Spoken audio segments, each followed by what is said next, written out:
that if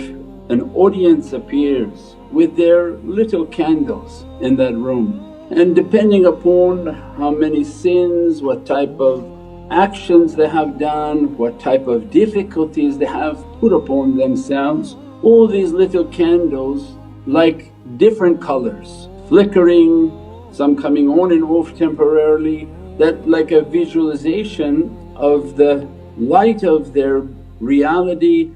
and how it was affected by their physicality and their sayyat, the sins of their actions upon this earth. But when the sun shines in the room, the light of all candles disappear. And this is the amazing reality of light, that even if there are 1,000 zulumats and oppressions and darkness, if the whole room was filled with just the void of darkness from oppression and what we call zulum, what we call darkness, if a light appears, this is the miraculous nature of light, immediately it illuminates. There is no darkness